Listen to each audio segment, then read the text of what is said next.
Well, the Barclays Golf Tournament is about to begin here at the Black Course at Bethpage State Park on Long Island. And with me now is the 2010 winner of the U.S. Open, Graeme McDowell. Graeme, it's great to see you here. Thanks for having me on. So you're playing this weekend at the Barclays Tournament. How are you feeling?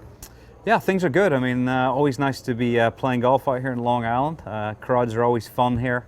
Always have a great time. And, I had a good finish to the weekend out at the Wyndham Championship down in Greensboro. You finished fifth? Yeah, a nice fifth place there. So bringing some nice confidence in, and this is kind of where it all begins now for the FedEx Cup, the playoffs.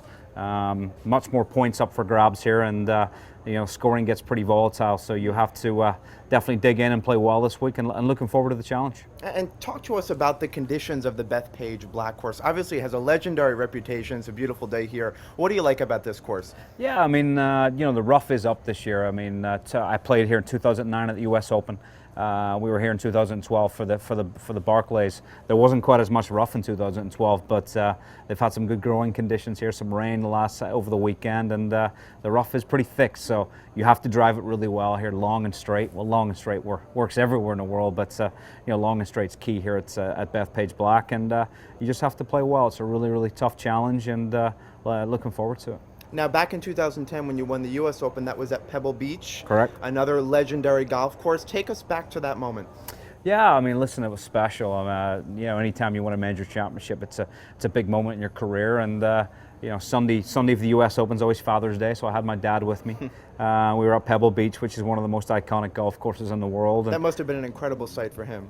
Yeah, it was special. I mean, we've been back there together. We played in the AT&T Pebble Beach Pro-Am together a few years back, so it was nice for both of us to go back there and just kind of remember everything that happened that week. But I'm on that quest for the second one right now. I feel like I'm remotivated and feeling as fit and well and as kind of playing well as I have in several years. So looking forward to having a big FedEx playoffs here and finish the year strong and get ready for next season. We just saw Nike depart from the golf equipment space. What does that tell you? I mean, are you worried that maybe young people aren't as interested in golf, and maybe they're too much focused on their smartphones? For sure. I mean, I think the millennial is an interesting animal, and I think sports and businesses and everyone's trying to work out what the millennial wants, and I think the game of golf, being inside it at the top level for the last 16 to 20 years, I think you see these big sponsors like MasterCard and see how much money they're spending in this space and how much research they're doing to make sure that their money, their marketing money is being well spent.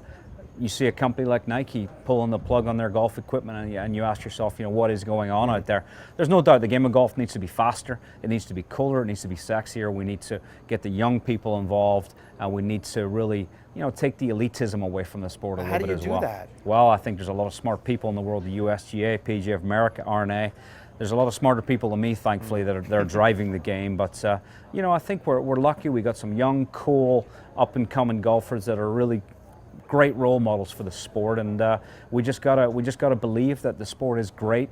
It's got great traditions, but we also got to be innovators. We gotta make it cooler and funner, and wear shorts and play music and have a faster version of the game. So watch this space. I think we have some smart people working on it. All right, Graeme McDowell, good luck this weekend. Really appreciate you joining us. You got it. Thanks for having me on. It's cool.